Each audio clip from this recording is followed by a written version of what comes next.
I'm going to give you both your very own PS5s and a PS4 too, so you can play Bloodborne. I'm going to get you the crayons, the 200-pack crayons with the pencil sharpener in it. I'm going to get you guys a bunk bed. Hello and welcome to my YouTube channel. I am Espoir de Vide, and in the last video of this 2.5 update, we did Nulla's route. And I got severely trolled by what I can only assume is our precious Nulla's original form, Neo. Seriously, are you getting mad over something an image on your screen says? Sir, you have no idea how mad I get over stuff images on my screen say. I don't like that guy. That guy can get punched in the stomach. But saltiness towards a fictional character aside, if you recall in the last episode, we had two precious baby childrens with UNUM. Somehow. By merging our souls, or something, twin soul babies. So of course nothing horrible or traumatizing will happen, we'll just raise our two beautiful childrens. This is UNUM's route in the 2.5 update of To Eat a God. So I went back a little bit to when the babies get their names, so just to refresh a little bit. But right now they're having their little checkup, and I think Septum is checking on the babies. Actually, I'm not really sure what he's doing. You better not hurt my children's. I'm sorry. What will happen if they don't pass the checkup? You're about to panic and scream to ask what they mean when the door of the room opens. My babies! The two children come out and run towards you laughing, as if celebrating something you don't know about. Septum walks out with both arms behind his back, with UNUM following behind him. They have their names now! All present, UNUM, Alnitak, Mintaka, and Alnilam must refer to them by these new names from now on. It is strictly forbidden to call them by their original name. An inexplicable pressure runs through your body. From the tension on UNUM's face, you know you're not the only one who felt it. Oh, did he use like a word of power or something to make us all not do that? Sirius, you may introduce yourselves. My babies! My name is Noor, and I'm called Shams.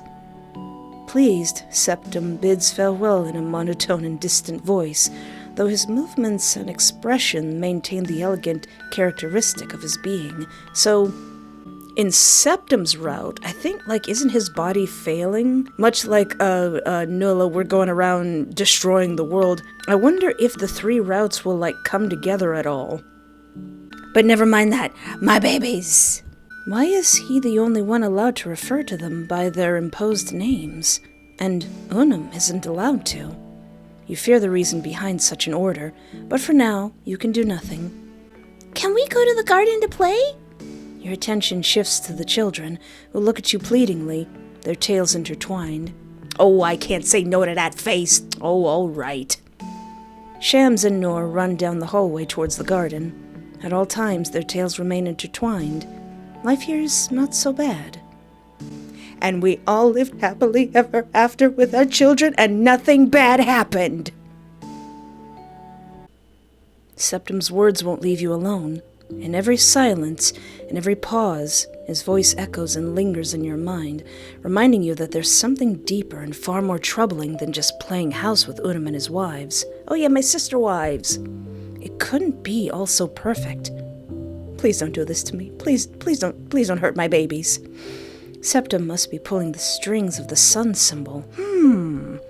You suppose you could ask what this is really all about, sit down with UNUM one day and have a serious talk about why he wanted descendants in the first place. Yeah, why did UNUM want to have babies? But you're afraid of being disappointed by his answer, afraid that UNUM might be acting, that the fatherly image you have of him will shatter. But what hurts more is the thought that the children might just be pawns for some plan you don't understand. Septum. They better not be. Don't you play with my children's. It hurts a little more than you're willing to admit. I'm impressed. Ignis's voice pulls you out of your dark thoughts. She sits beside you, glass in hand, gazing towards the garden. She's watching every movement of the children, ready to intervene if... Oh, they're roughhousing. Oh, my babies. Shams and Noor are play fighting. At first, you're worried about them getting hurt, but soon you realize they come out completely unscathed after every match. Stars that change and grow over time. I never would have imagined it. She turns her head towards you.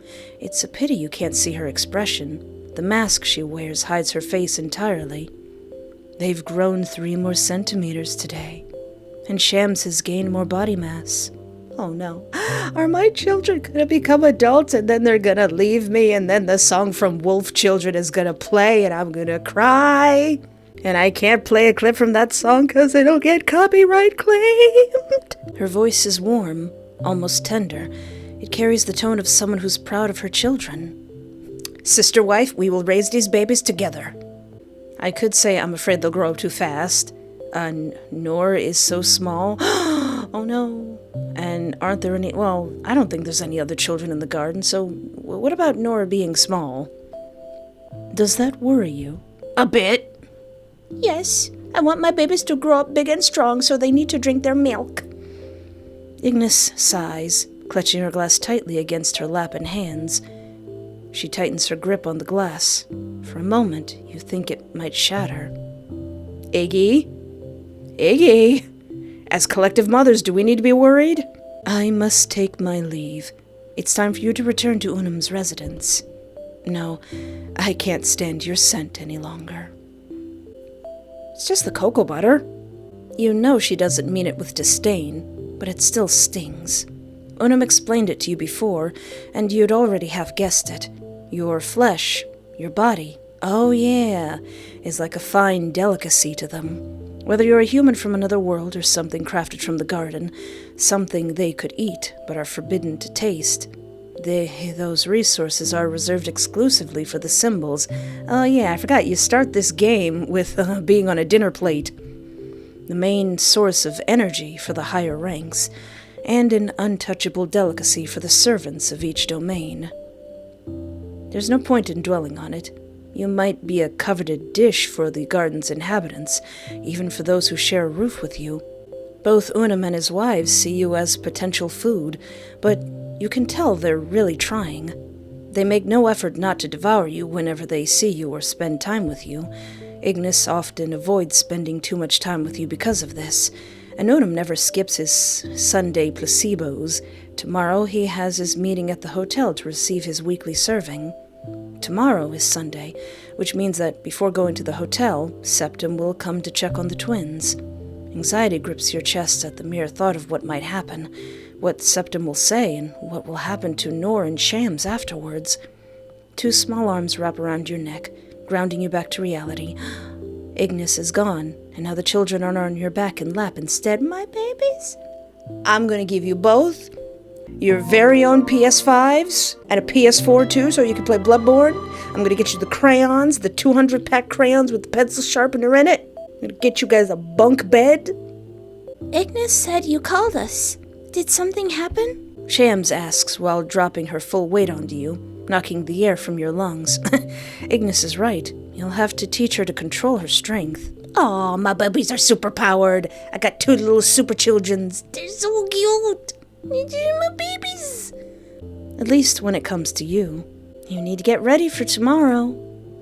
I don't want to. That's okay, Daisy. You're my baby too. Daisy's looking at me like, what are you talking about? I don't want to. It's so boring to talk with... I don't want to. It's so boring to talk with His Holiness Septim. I like it. Shams sticks out her tongue at Noor and mutters under her breath that he's just as boring as Septim. She runs off under Noor's dismayed gaze. He doesn't wait for you to react before chasing after Shams, frowning and seeking revenge. Both of them head towards UNUM's residence. You take one last look at the wives' residence before following them. You feel curious about that place.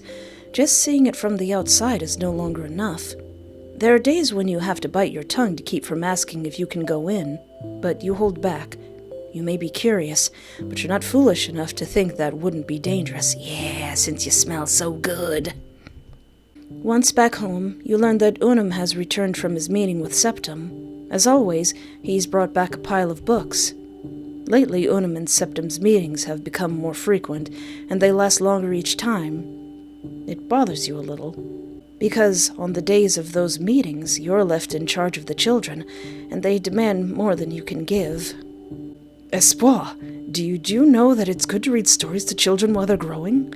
But the moment UNUM appears with that satisfied smile, all of your irritation vanishes. Oh, you. UNUM stands beside you, book in hand, ready to show you its contents. From the cover, you can tell it's a children's book, probably for ages 5 to 10. Human ages, of course. You can't read the title, but it's clearly an adventure or fantasy story. Where did you get that? While he talks about everything he saw in Septum's library, you flip through the book's pages. Aw, more pictures than texts, ideal for kids with short attention spans, like Shams. You trust the illustrations will keep her interested. You close the book abruptly, making him fall silent at once. You let out a long, tired sigh. I missed you. We must raise our babies together. He stares at you, perplexed. You've caught him off guard. He doesn't know how to respond. It's as if he's forgotten how to speak. Or that someone is telling him not to speak. His mouth opens and closes, searching for the right words to give you. He clearly wasn't expecting that. What, Pookie? You talk about getting married and lovingly making me breakfast and having children? You're in it now. Me too. I told Septum that having so many meetings is making me lose time with you and the children, but we need to talk and plan everything down to the last detail. Once this is over, we'll have all the time in the world. I promise. What do you mean, when this is over? Children are a lifetime commitment. UNUM clears his throat. He takes a deep breath, and his words spell out like an air escaping a deflating balloon. Starting tomorrow, the children will have to attend their checkups with Septum separately. I don't think that's a good idea. Do not separate the babies. They're binary stars. Whatever it is Septum's after, I won't let him use the children. They're mine, not his. Exactly. I want to go in there with them. They won't go unless I know what they do in there. I don't trust Septum. Nothing will happen to them, right? Nothing will happen to them, right? At the checkups? No, of course not. I don't like the way you answered that. No matter how many times you question UNUM about Septum's plan for the children, he always gives vague answers, borderline absurd ones. He'll elevate their rank. They'll become divine, no longer mortal. We just have to wait for the right time. They're still too young. And you can't keep pressing him. UNUM always finds an excuse to escape the conversation. But today, UNUM seems to have reached his limit and agrees to ask Septum if you can attend the next checkup. I can't promise anything. Septum's the one who decides. Yeah. I was gonna say, why does Septum have so much power, but he is kind of an important figure in all this, if you refer to the other episodes. You spend the rest of the day holed up in your room. You feel like you could explode at any small incident, and you don't want that to happen in front of the children. It's better to stay put, at least until tomorrow. You could use the rest. Your body and hands are grateful for that decision. It angers you that UNUM does nothing about the situation. And on the other hand, you can't help but notice how cautious the sun symbol has become in everything he does. He doesn't look as imposing as you once thought. He's even stopped being impulsive altogether. Oh, yeah, he was a little ball of sunshine when we first met. And that's because of Septum's constant presence. It's always, Septum said this, and Septum has to know about that. If Septum grants us permission, then you're sick of it.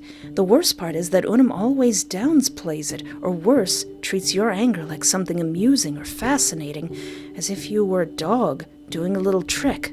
Maybe that's what you are, just a pet without a voice or a say in anything that happens in this house. I'm a part of this family.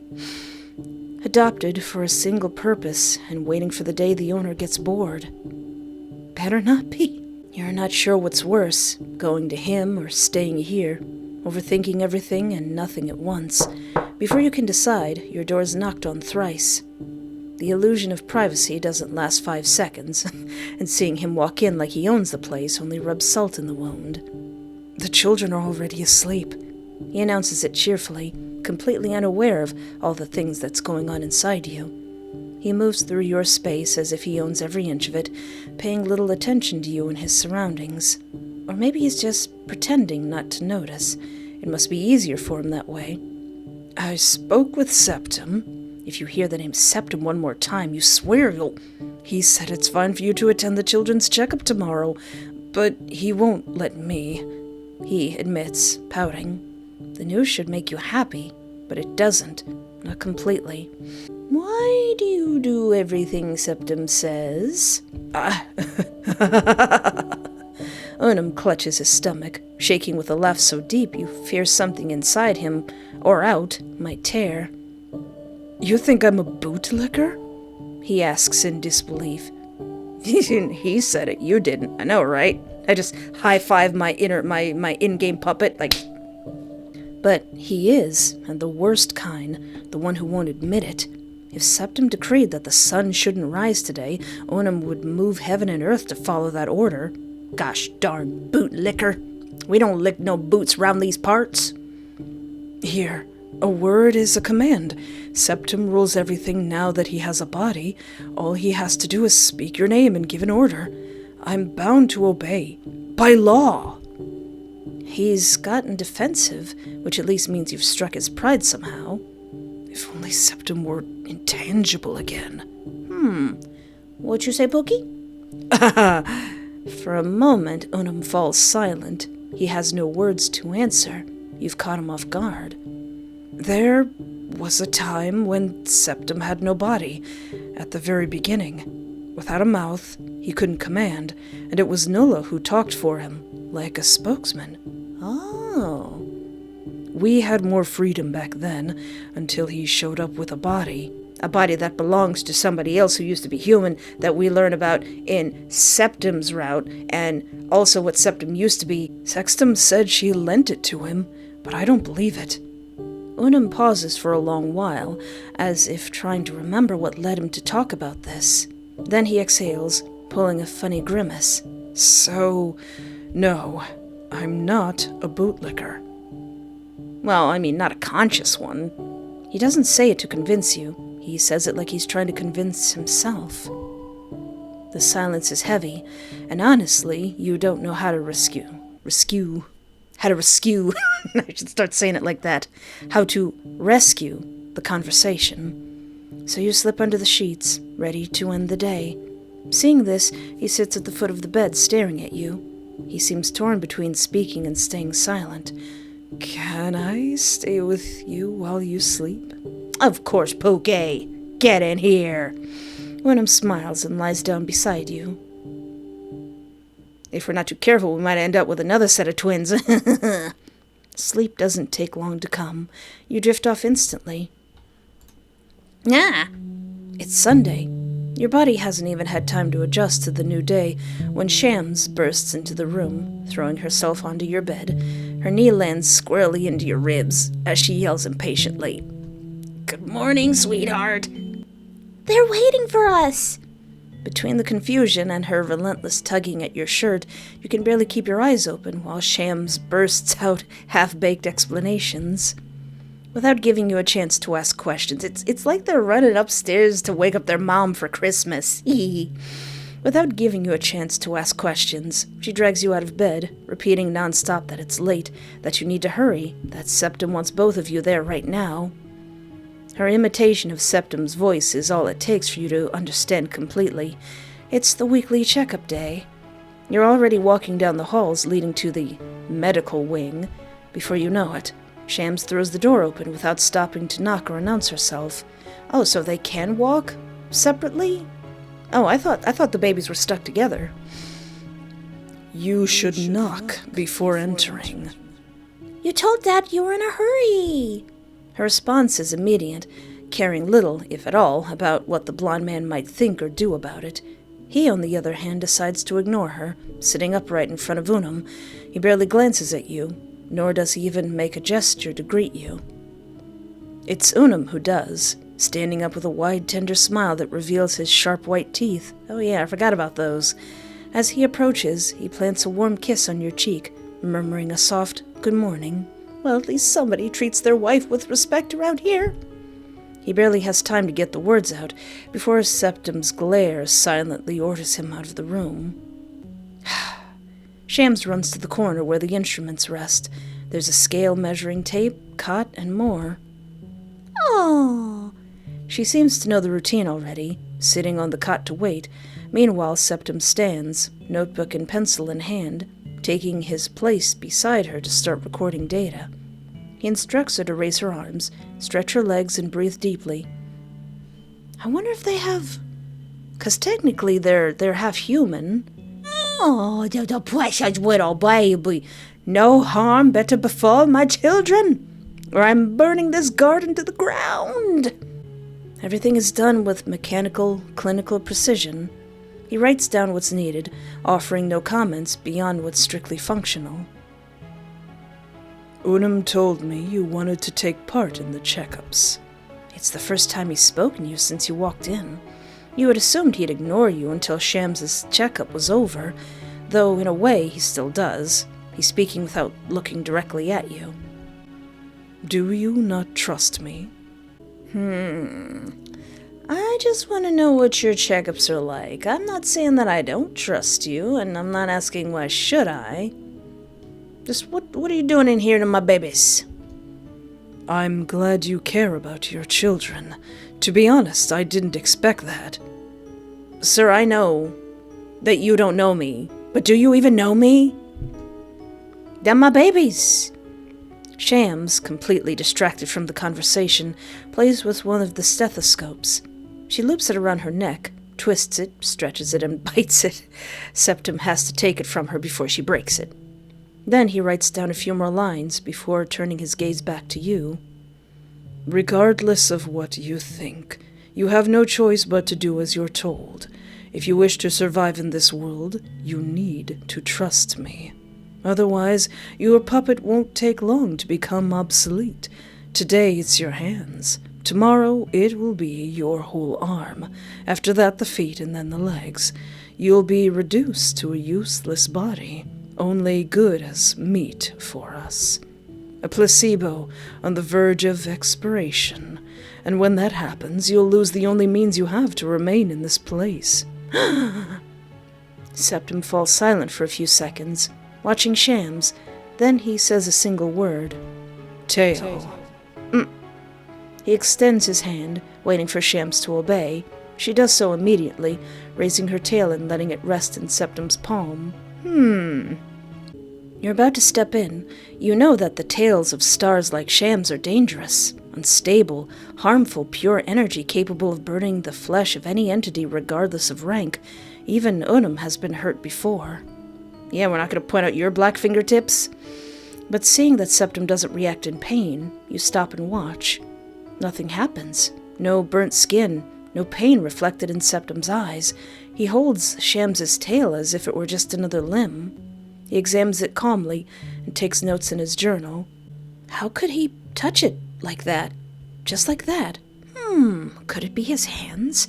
No, yours share a similar condition, and yet you clearly can't touch their tails without getting at least third-degree burns. Is something wrong? If you keep your mouth hanging open like that, you're going to let a fly in. Close it. Didn't she hurt you? No. No one and nothing can hurt me. Let's see if I can hurt you emotionally. Actually, no, I don't think I could even do that. He says it offhandedly, as if it were the most trivial thing in the world. You wait for an explanation, but it never comes. And you're left more confused than before. The checkup ends and Shams leaves, so Noor can enter. Unlike Shams, Noor seems comfortable with Septum's meticulousness. Where she was restless, he simply observes and waits for the blonde to command. You'll have to eat less, he says after finishing the examination. What? No, Noor needs to eat more. They're teeny. Septum looks at you as if you've lost your mind and you're speaking nonsense. He just does a... Serious. You must eat less. Okay. If you had the strength and the power to yell or slap him, you would. but that would only bring you more trouble. Ooh, you're lucky you're a higher being. Ooh, my Medea would come out. You don't even get the right to argue or ask for explanations. Septum expels you both from the room with a single clap. You're instantly transported outside. The door's closed, and when you turn to go back in and confront the blonde, he's no longer there. He's gone. In a way, that's good. You're sick of him already. You don't want to see him in your home again, at least not for the next 7 days. Ugh. You spend the rest of the day playing with and keeping the children company, hoping that by the time UNUM returns from the hotel, he'll have a full belly and no desire to devour you. Wait for UNUM in your room? Let's explore. Well, we're babysitting the children, so we're gonna stay with the children. Go with the babies. You search for the children inside the residence, but only find traces that they were there. Another broken vase to add to the collection. One of the paintings scratched with what you hope is paint. You could go on and on like this until tomorrow, but as for them, you can't find them anywhere. My babies! You go outside, hoping to find them in the courtyard. They aren't there either. You assume they must be in UNUM's wives' residence. You're not sure if it would be wise to go there. Well, let's see what's in there. Your steps are slow. You're afraid that if you hurry, something will go wrong. You're not doing anything forbidden, at least not explicitly. UNUM has never told you that you can't come here. Still, as you get closer, each step draws a bead of sweat that slides down your neck. Girls, I just want to check if the babies are here. Finally, you stop before a large closed door. It's imposing, with carvings in the wood depicting allegories of the sun. Ooh. When you lift your hand to touch it, something in your stomach twists. A knot rises to your throat, making it hard to think straight. Fear seeps into your body, tightening around your soft skin. You're a juicy body, nothing more than a piece of flesh waiting to be eaten. You're about to turn around when suddenly the door swings wide open. It's Solaris. Hopefully she's not holding a knife and fork. She's smiling. For a second, that smile reminds you of UNUM's because of her teeth. Bright, perfect, and far too visible. Espoir. Solaris looks genuinely surprised. She stops smiling the moment she realizes who you are. The air around her shifts. You can see it clearly. Her body tenses, and the smile she tries to recall doesn't come out quite right. What comes out instead is an awkward grimace. Too many teeth, too little expression in her eyes. You can't come in here without permission. It's dangerous. UNUM hasn't yet returned with... She cuts herself off. Her lips press into a thin line as she turns her gaze aside, as if waiting for something, or someone, to rescue her from having to keep talking. Sister wife? What are you hiding? Nor, Shams, they've come looking for you. I told you to warn me before showing up here, you pair of pests. The children come out quickly, their twin tails linked together as they mumble empty apologies to the woman, laughing without a trace of shame in their bodies. That's my babies. If you do that again, I'll tell Ignis to ban you from coming here. She says it with a forced, stern tone, though she convinces no one. Then she looks at you, apologizes, and closes the door right in your face. Oh, all right. You're left stunned. You don't really know what to think. You feel both pity and rejection. But the children don't give you time to organize your thoughts, pulling at your sleeves towards UNUM's residence, all the while telling you what they did at the house of the Stars of Orion's Belt. From the little you can catch and process, you gather that Noir learned to lower his intensity, whatever that means. Watching them compete for your praise is funny at first, but when you realize they're both competing seriously, trying to outdo and crush the other, you stop them immediately. You scold them and warn them if they keep that up, you'll end the activity. Both apologize and return to their drawings, now much calmer. The hours pass and you're not as angry at UNUM anymore, or so you think. The kids are already on their 6th drawing when UNUM finally shows up. And the scene before your eyes is as absurd as it is comical. It looks like Unum just got home from work. Jesse's like, "Hi, honey, I'm home." And then their laugh track plays. Shams and Noir greet him happily, competing to see who can talk louder to win his attention.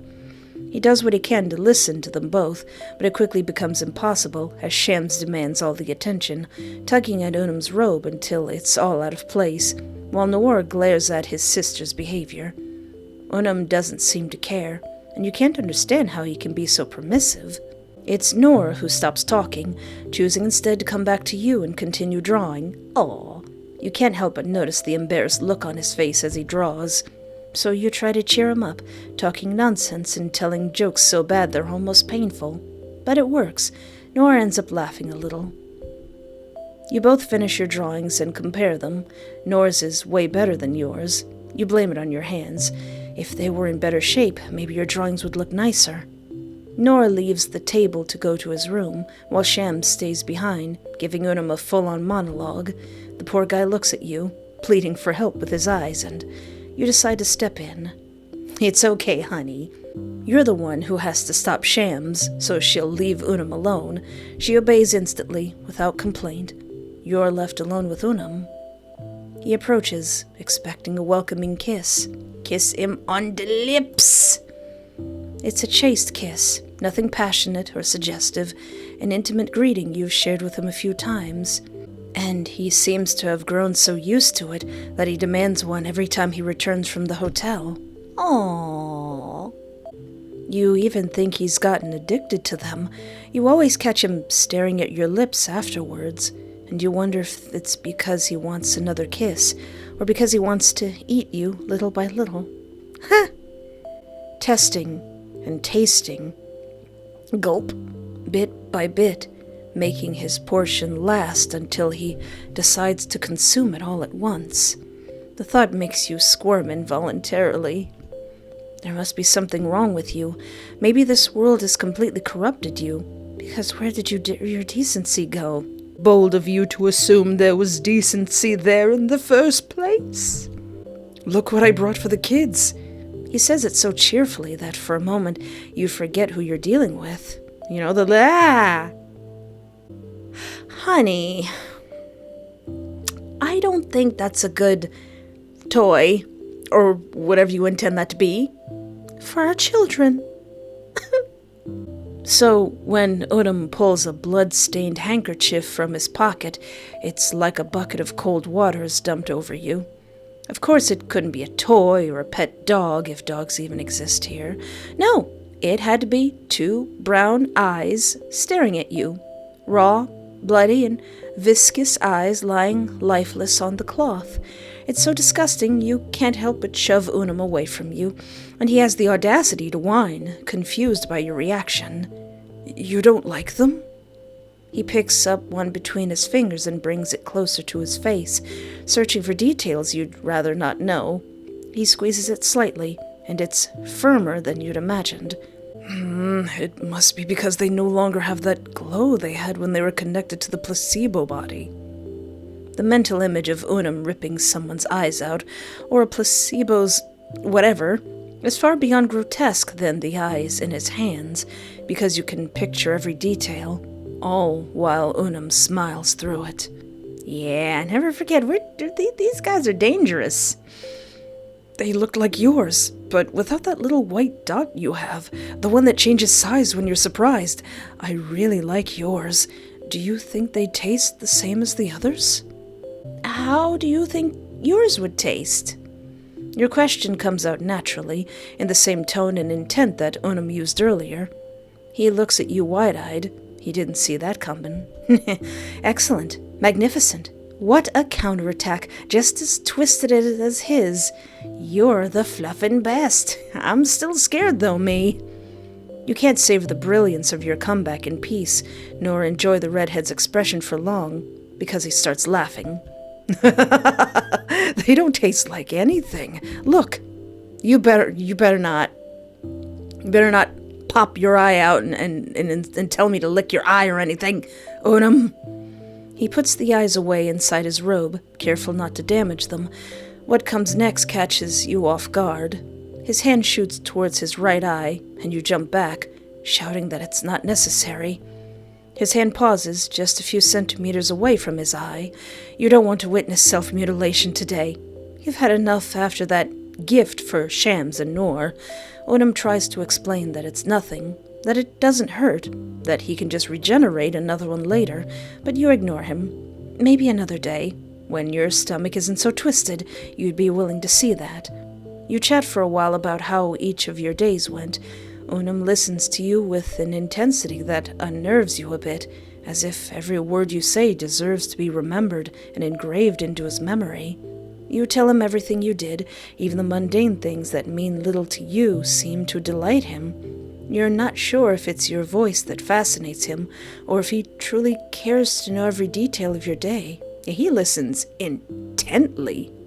Without realizing how it happened, you're already in the kitchen. You keep talking, recounting even the smallest things, though you avoid mentioning what happened during the checkup. You show him the drawings you made with Noor, turning the pages only when you're sure Unum has seen every detail. He studies them with a fascination. With a gentle smile, he compares them to the works that adorn his hallways. Yeah, where did he even get those?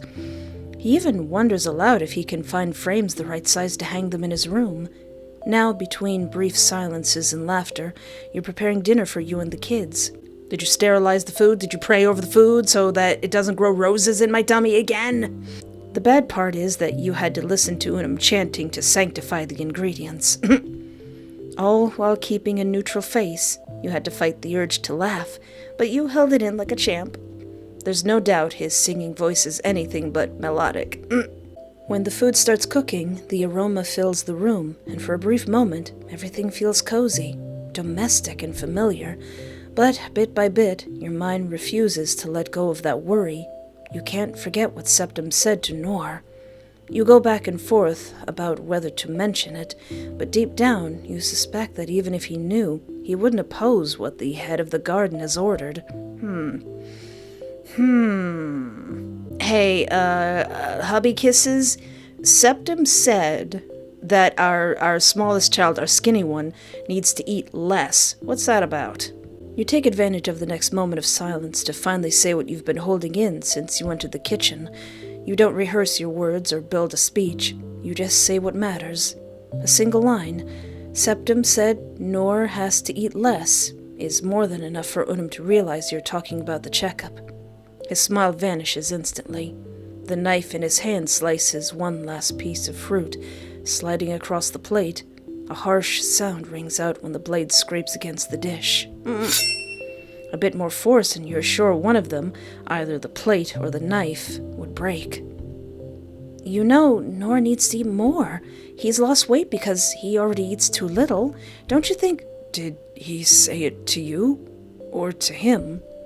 Unum cuts you off. His voice is dry, and his face is devoid of emotion, completely neutral, like a machine. You look at him confused. You don't understand the point of the question, or why it should matter who Septim said it to. If he said his name, there's nothing you or I can do. To prove his point, Unum serves equal portions into the children's plates. His movements are sharp and fast, as if he's angry at the situation, or maybe just feeling powerless. As a final touch, he places an eye on each plate. You have to look away to keep from feeling sick. Together, you set the table, arranging the plates in their places. Once you're seated, Unum calls the kids to come and eat with you.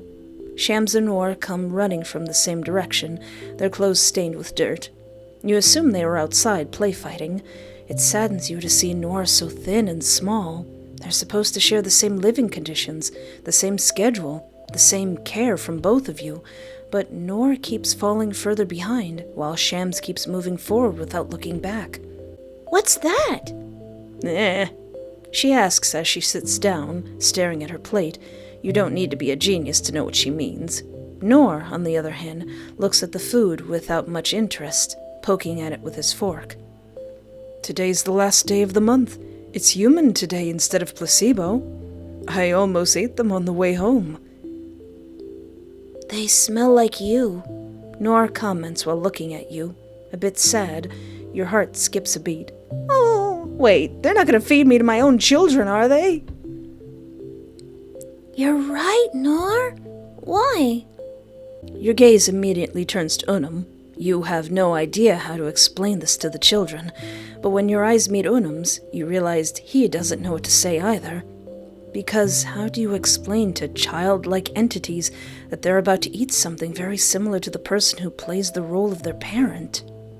In the end, you tell her you'll explain later, and to just eat before the food spoils. Shams drops the subject and starts eating, leaving the eye for the last bite. Every now and then you glance nervously at Noir. His plate remains untouched, save for the missing eye. When everyone's done, Noir's plate is still almost full. When you ask him if something's wrong, Noir simply says he's not hungry.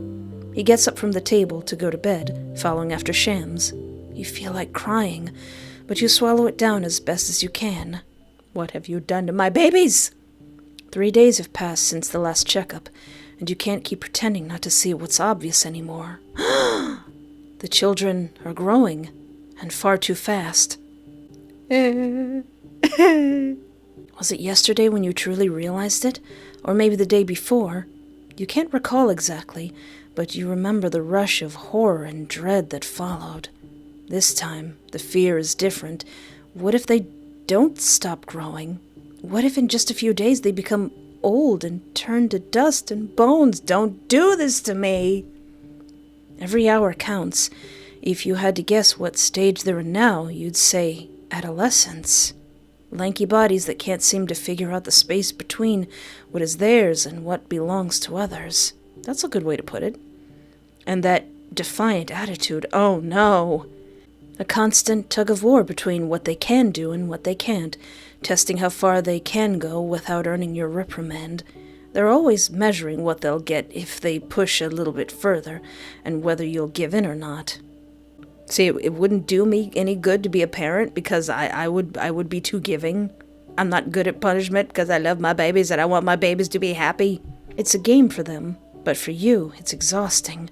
If only you had the same authority over them that Septum has. Or, if only I had, 3 sister wives to help me out. Come on, girls.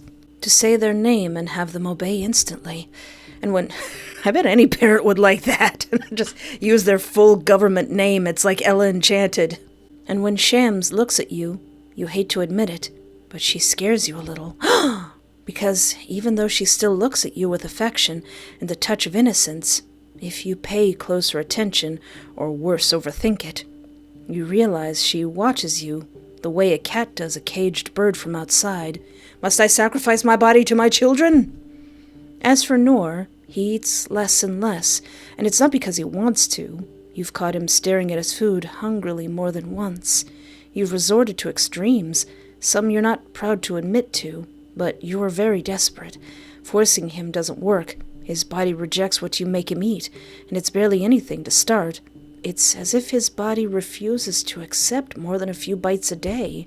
And there's nothing you can do. The movement in the sheets pulls you back to the presence. Onum lies beside you on the bed while you flip through the books he brought. You can't read them, but they're interesting enough to pass the time. Now his hands take one of yours. My poor hands, bringing it close to his face. Your knuckles brush against his lips and cheek.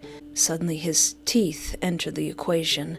He bares them with a mischievous smile, all under your watchful gaze, and traps the skin on the back of your hand between them. Still holding your gaze, he begins to bite slowly.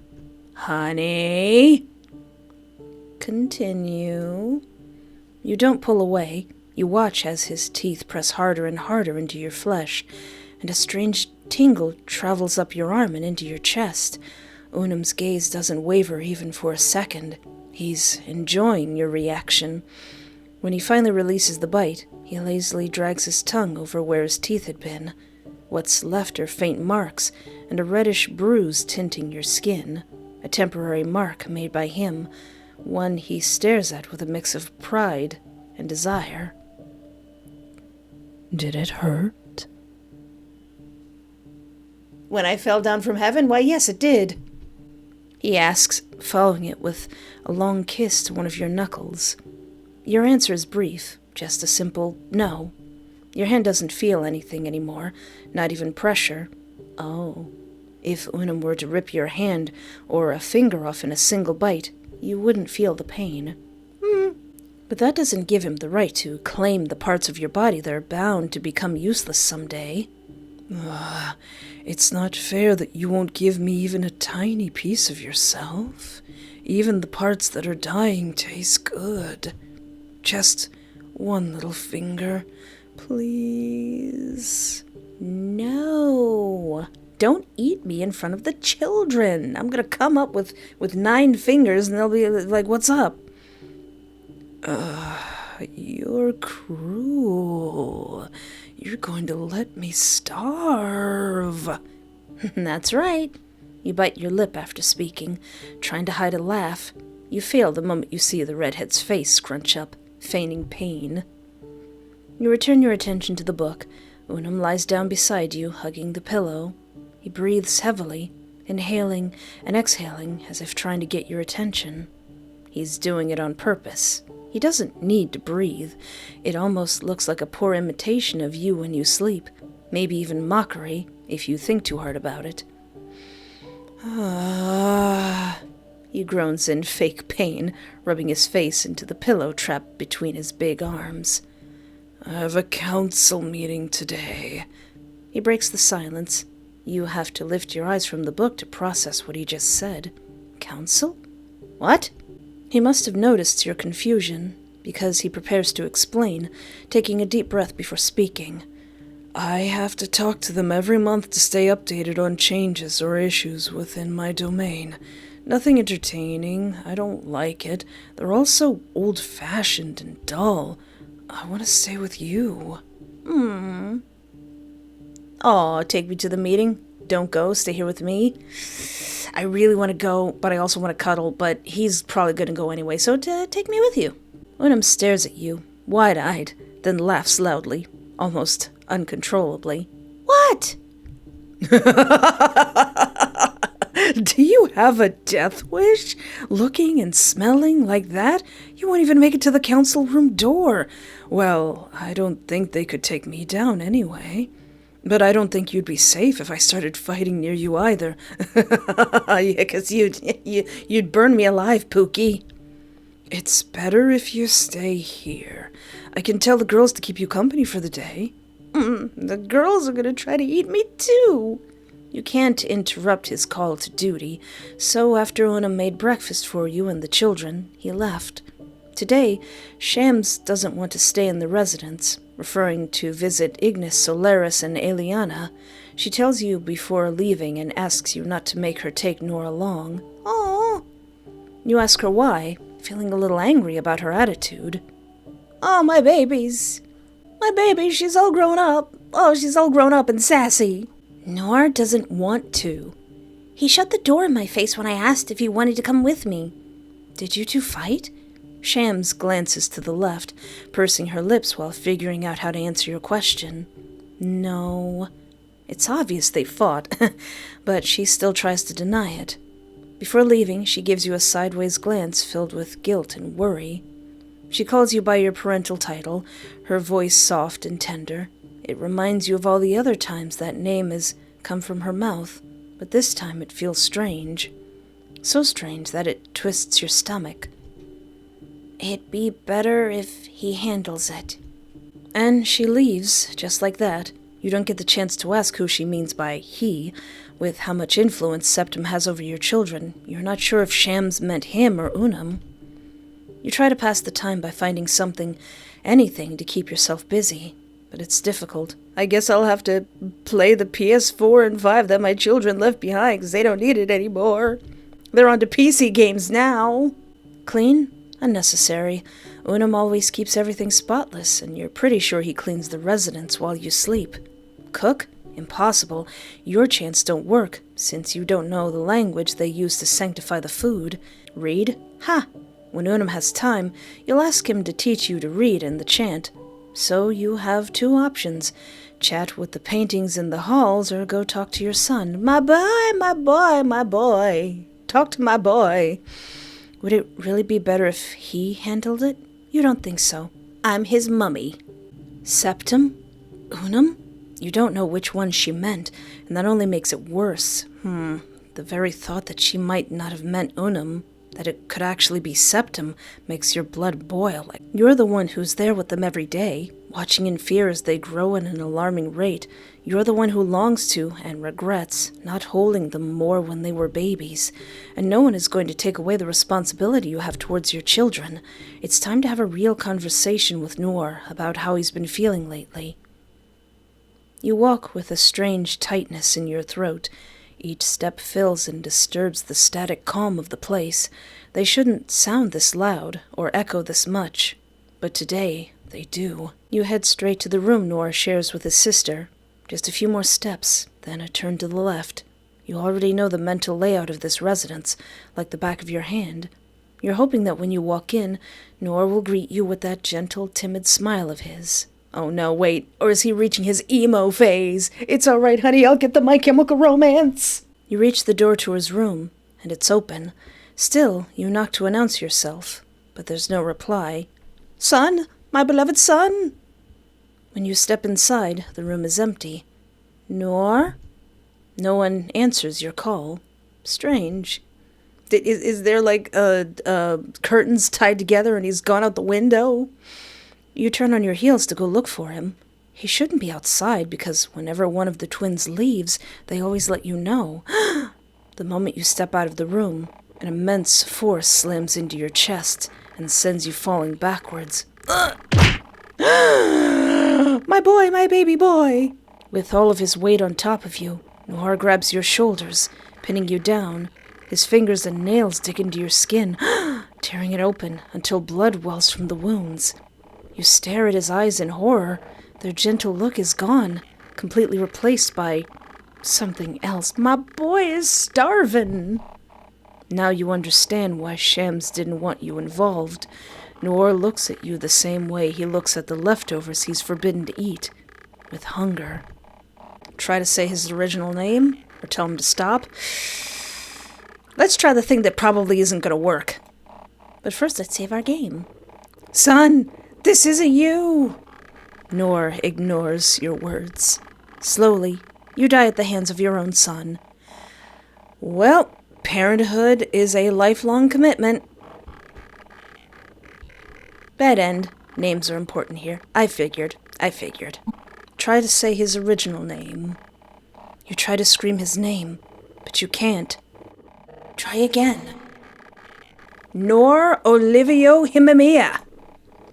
You struggle to break free, pushing against his face with your hands, trying to shove him back, but it's useless.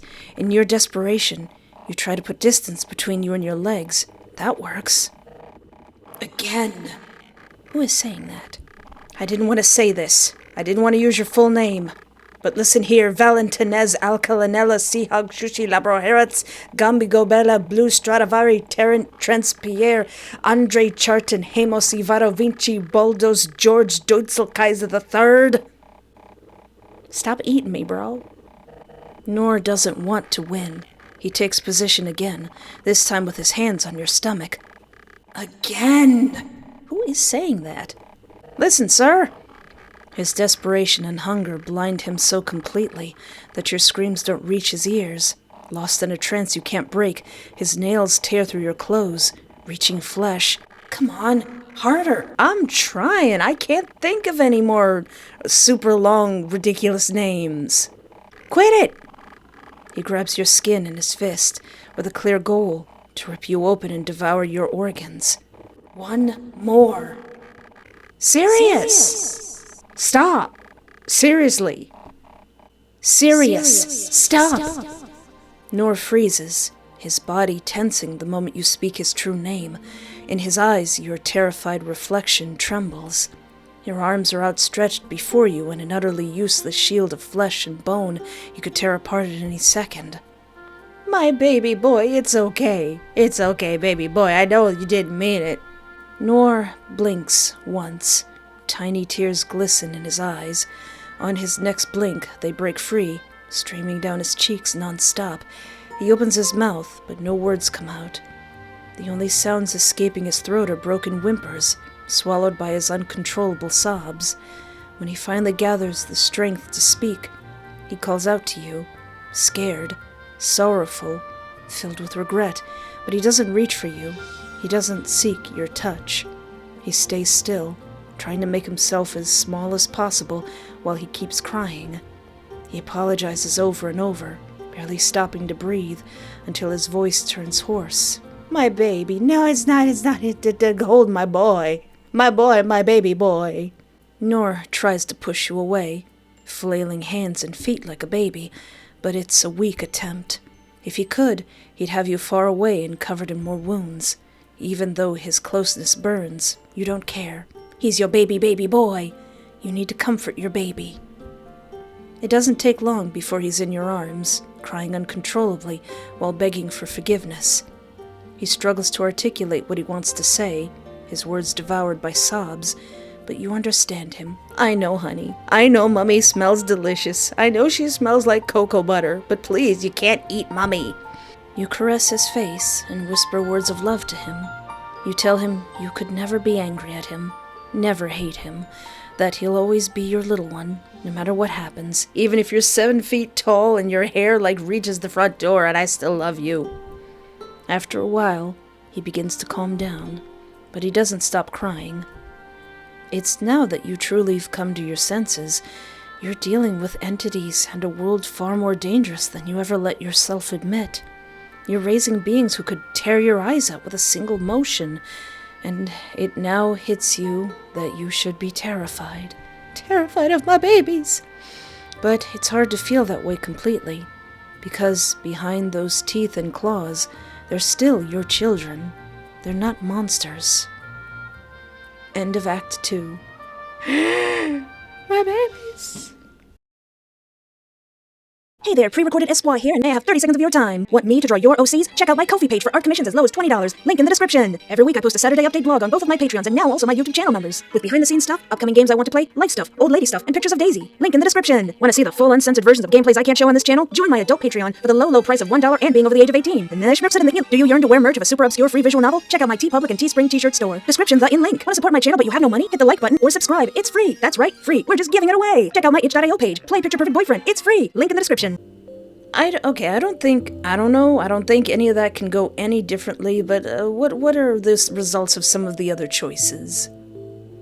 I'm afraid they'll grow up too fast. Then you should cherish every moment. She turns her face away, choosing to focus on anything else but you. Even so, her voice remains calm and warm. And keep those moments safe in your memory. They'll grow fast, and there's nothing we can do to stop it. Aren't there any children in the garden? Offspring like yours? Offspring of the subjects? No. They're counterproductive to the maintenance of each domain, a distraction from our duties. The only subjects allowed to have offspring were those of Lady Sextum. So is the body that Septum is using one of Sexton's children? Oh, instead of saying, we need to get ready, guys, it's saying it's time to go, which is kind of the same. But Solaris promised to play with me. No, she said she'd play with me. You wanted to cook with Eliana. That was yesterday. Shams pushes Nor, calling him a liar. Babies. Aw. She runs off under Nor's dismayed gaze. He doesn't wait for you to react before chasing after Shams, frowning and seeking revenge. Aw. Is there something important I should know, Unum, sweetie? Not for now. Everything's under control, and Septum's satisfied with the results. You seem to enjoy spending time with Septum. He looks at you, confused. You've caught him so off guard he doesn't know how to respond. It even seems like he's forgotten how to speak. It's not by choice, but he's messing with you, right? Right? It's not as bad as I thought. Besides, he lets me take whatever I want from his library. Unbelievable. Your husband sells himself out for a few books. What little respect he has for his own dignity. Well, I mean, if a guy can, command you and your body with just uttering your name, it's pretty powerful. You're pretty sure most of the meetings consist of Septim insulting Unum in ways so subtle he doesn't even notice. Or maybe it consists of Unum giving Septim a hard time instead. You're not sure which of the two is worse. What if I say I don't trust Septim? 'Cause he's acting awful suspicious. He's doing everything he can to restore the garden. I don't care about that. I care about the children. I care about them too. Then prove it. I am. That's exactly what I'm doing. You want to tell him it doesn't look that way, but you stop when you see his face. He looks hurt, but you don't apologize. Aw, I want to be alone. Go away. Aw. What? Have you already gotten bored of me? I've done everything that appears in the romance books from the library. You need to stop treating everything you read like it's absolute truth. You're right. I'll go.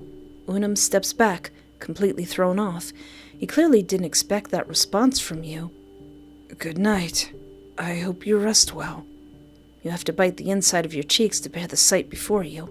It should be illegal for Unum to make so many faces, and for each one to be so darn expressive.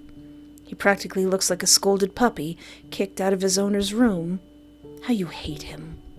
Without another word, he leaves the room, closing the door softly behind him. I'm surprised he did that. Do you not trust me? No. Oh. At least you're honest. Well, he respects that. Why should I trust you? Because you don't have a choice. If your mouth keeps hanging open like that, you're going to let a fly in. Close it. Do flies even exist in this place? I'm sorry. Septim smiles, satisfied. Oh, instead of giving him a kissy poo, why don't I turn my face away? Unum stops when he sees your reaction. He apologizes, a bit embarrassed, and tries to make conversation to smooth over your rejection. Oh, look what I brought for the kids. I'm totally not heartbroken because you wouldn't kiss me. Honey, eyeballs? Those aren't for eating. I need my eyes to see. Oh, well, one is enough for that. Just like your kidneys. I read that once. Can't believe I'm saying this, but I think you need to read less books, honey. You don't like the way he says it. The words coming out of his mouth are harsh and almost criminal, but he utters them so casually that the contrast between the context and the way he expresses it causes you physical and emotional discomfort. Yeah. Unum doesn't see the problem. What he proposes, his idea, makes perfect sense to him. Just eating eyeballs like a grape. After all, it's true. One eye is enough to see, and in a sense, he's not wrong. Need to get you a book on depth perception. Of course, that's if you ignore everything else involved. Having your eye torn out without anesthesia, stopping the bleeding, cauterizing the wound if needed, then learning to adapt to a world seen through a single source of vision. None of that seems to factor into his reasoning. You suppose you can't blame him. His physiology is clearly nothing like yours. He can't fully imagine what it would really mean to lose an eye. Yeah, the ones floating above his head, yeah, those are from somebody else. He stole those. He took them. I'm not giving it to you. His face falls for a split second, saddened that you said no. No, honey, you cannot have my eyeballs. We've talked about this. But he understands, and that, to you, is fascinating. Sweetie, stop biting my hand. Quit it. You pull your hand back firmly. Unum doesn't try to stop you. He just watches your face in silence. Oh, I like that Unum doesn't put up much of a fight. He Obviously, he doesn't understand boundaries, but he understands enough of boundaries. Like I say, stop biting my hand, and he stops biting my hand. He says, I say, no, you can't eat my eyeballs. He's like, all right, that's fine. Drop the subject. Oh, even though I've been pushing him away, what does he say if I say, don't go to the meeting? Stay here with me. Why do you make this harder for me? I'm not allowed to skip it. I promise I'll be back before the day ends. I think he actually would be a good husband. Husband material. Oh yeah, and instead of going to get eaten by my son, what if I go chat with the paintings? It sounds stupid enough to try, and if it helps the hours go by faster, you've got nothing to lose. Yeah, you won't have to deal with your son trying to eat your eyeballs. You walk decisively towards the first painting that comes to mind. Your first victims are the two women cutting the throat of a man lying in bed. Oh yeah, that painting. Just a girls' night out, just girls doing girly things. You explain your theory about why you think they're doing that.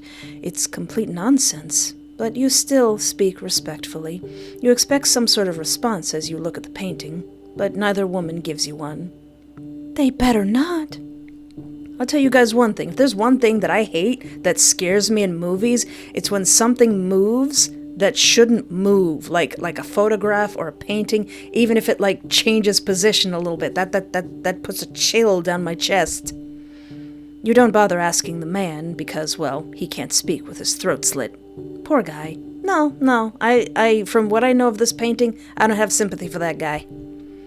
You have to pause for a moment to process what you're doing. Yikes. You've officially become the neighborhood lunatic the moment you decided to talk to paintings. Good thing no one can see how deranged you look. Yeah, it's time to stop. In silence and with a bit of shame in your soul, you step away from the scene, walking slowly and staring at the floor. Despite the passing hours, you can't get Shams's words out of your head. Would it really be better if he handled it? You don't think so? Hey, you're not thinking about going into your kid's room, are you? That's not going to end well. I told you that wasn't going to end well. Well, that was UNUM's route, and it's not as horrible as I was expecting. Well, I mean, aside from, my children and my sister wives and even my husband wanting to devour me. But if you haven't already, I highly recommend going back and watching the videos previous to this one, because this story, this is a big story. There's just so much lore and so much amazing art everywhere that if this is your first video watching, you owe it to yourself to go watch the other ones, definitely. And as always, this game is available on itch.io. So if you have the means, you can play it yourself. And don't forget to rate games that are this amazing. Giving them a rating really helps out the developers. And in the next episode of the 2.5 update, I'll be exploring Septum's route, and boy, that is a doozy. So if you don't want to miss that, maybe you should subscribe to my YouTube channel so that YouTube Daddy doesn't throw a chunk at me. But until next time, thank you so much for hanging out with me. Take care of yourself, have a great night, and remember, there is always hope.